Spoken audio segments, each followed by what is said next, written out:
बात पूरी जिम्मेदारी के साथ कहना चाहती हूँ। हर मंच पे मैं इस बात को जरूर कहती हूँ कि इस विषय पर अगर मुझे मनन करने के लिए काबिल समझा जा रहा है या बोलने के लिए बुलाया जा रहा है तो मेरी पात्रता केवल इतनी है कि मैं आदरणीय श्री के.एन. गोविंदाचार्य जी की शिष्या हूँ और उन्हीं के श्री चरणों में प्रणाम करते हुए मैं आज के अपने इस विषय की शुरुआत करूंगी।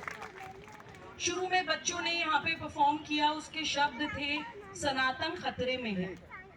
उससे पहले भाई ने कहा कि सनातन धर्म है जिसका कोई आदि है ना अंत है।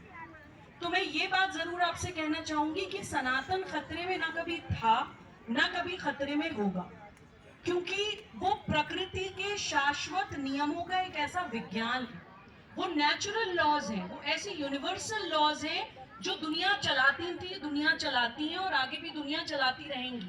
वो खतरे में कभी नहीं हो सकता। खतरे में है हमारी संस्कृति, हमारी सिविलाइजेशन, हमारा राष्ट्र और हमारे राष्ट्र के कुछ मूल्य जो हम सब लोगों को मिलकर बचाने हैं। ये जो हिंदू सम्मेलन है इसलिए जरूरी है कि हमें पता हो कि हमें क्या बचाना है, हमें पता हो कि हमारे खिलाफ कौन कौन सी ताकतें काम कर रही हैं। कब शब्दों में आपके साथ शेयर करके यहाँ से जाऊंगी। आजकल गूगल है, सबके पास अपना इंटरनेट है। मैं आपके सामने सिर्फ उन ताकतों के नाम बताऊंगी जो हमारी संस्कृति को विनाश करने की ओर कार्यरत हैं, क्योंकि ये 21वीं सदी का आक्रमण है जो हमारे देश पे आज भी चल रहा है। हमें लगता है हम स्वतंत्र हो गए, हमें लगता है कि संविधान आ गया, गणतंत्र दिवस मना लेते हैं, तो हमारे पास करने के लिए कुछ नहीं है, सिर्फ गर्व करना है हमें। ऐसा नहीं है, हमें हिंदू होने पर गर्व क्यों है ये भी हमें जानना चाहिए, हमें किससे लड़ना है ये भी हमें जानना चाहिए, क्या बचाना है ये भी हमें जानना चाहिए। क्योंकि एक बहुत बड़े आइडियोलॉग देश के पंडित दीनदयाल उपाध्याय जी बहुत सुंदर बात कहते हैं कि सिर्फ किसी के विरोध पर आधारित राष्ट्रवाद राष्ट्रवाद नहीं होता। जब हमें अंग्रेजों को देश से निकालना था हम उनसे लड़े और लड़े तो निकाल दिया, लेकिन जब उनको निकाल दिया और जो खालीपन हुआ, जो वैक्यूम हुआ, उसको हमने कैसे भरा? उसको हमने उन्हीं की नकल करके भरा। तो जब अंग्रेज चले गए और हम ही चलते फिरते अंग्रेज बन के घूम रहे हैं, तो क्या फायदा हुआ उन सैक्रिफाइसेस का, क्या फायदा हुआ उस स्वतंत्रता संग्राम का, क्या फायदा हुआ उनको निकालने का? तो अगर हमें ये पता होना चाहिए कि किससे लड़ना है, तो हमें ये भी पता होना चाहिए कि क्या बचाना है। और जब उनको हम देश से निकालेंगे तो अपने देश का एक सकारात्मक, एक विजन ऑफ भारत, मेरे सपनों का भारत कैसा होना चाहिए, किन मूल्यों को हमें पुनः स्थापित करना है, ये हमें जानना जरूरी है।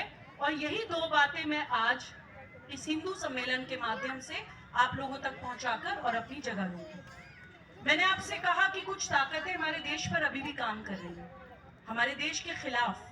वो हमें भाषाओं में, जातियों में, क्षेत्र में और संप्रदाय में बांट देती है, लेकिन वो खुद एक रहती हैं। उनका तन मन धन एक होता है भारत को सिर्फ इन 4 कारकों में बांटने का। और ये शब्द भी मेरे गुरुजी के शब्द है, ये एक सूत्र है। गोविंद जी कहते हैं कि 4 कारक भारत के भू मनोविज्ञान को प्रभावित करते हैं: भाषा, जाति, क्षेत्र और संप्रदाय। अगर ये 4 कारक आपस में बटे हैं तो कोई भी ऐरा गैरा नत्थु खैरा हमारे ऊपर राज कर सकता है। और अगर ये 4 कारक आपस में एक है तो दुनिया की कोई भी ताकत हमारा बाल बांका नहीं कर सकती। तो सबसे पहले तो हम ये जान लें कि अगर हम अपने राष्ट्र को इन एंटी नेशनल फोर्सेस से बचाना है तो हमें भाषाओं में, जातियों में, क्षेत्र में और संप्रदाय में नहीं बंटना है। अब कौन है वो ताकतें और क्यों हमारे ऊपर आक्रमण कर रही है ये भी समझना जरूरी है। 7 भारत विरोधी मानसिकताएं भारत के खिलाफ आज भी काम कर रही है। मैं चाहती हूं कि जिनके पास फोन है रिकॉर्ड कर लीजिए, उस पर अपना अध्ययन बाद में आगे आप बढ़ाइएगा, क्योंकि अभी समय की सीमा का सम्मान है तो मैं उस पर डिटेल में बात नहीं कर पाऊंगी। सबसे पहली ताकत है वामपंथी और उनकी आर्म्ड विंग्स, माओवाद, नक्सलवाद और छद्म नारीवाद। ये भारत को तोड़ने की तरफ काम कर रहे हैं। दूसरी भारत विरोधी मानसिकता है अलगाववाद, कट्टरवाद और आतंकवाद। ये वो लोग हैं जो किसी एक संप्रदाय को उठाकर उसके बच्चे को भारत से तोड़ने की कोशिश करते हैं।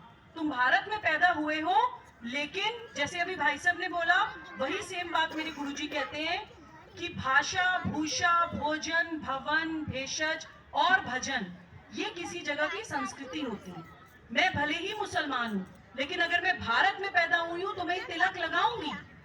मैं भारत में पैदा हुई हूँ तो मैं शाकाहार को मानूंगी।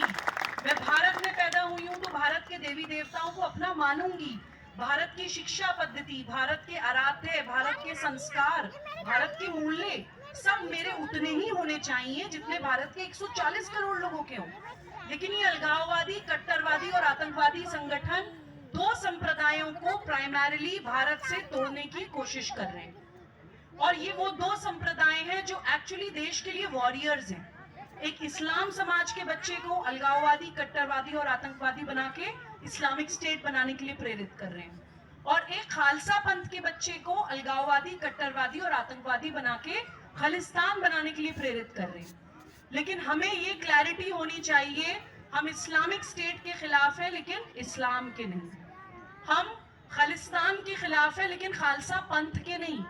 ये जो पंजाब है ना, जिसका हम लोग कई बार मजाक उड़ाते हैं, मैंने कहा ना भाषाओं में, जातियों में, क्षेत्र में, संप्रदाय में बंटते हैं।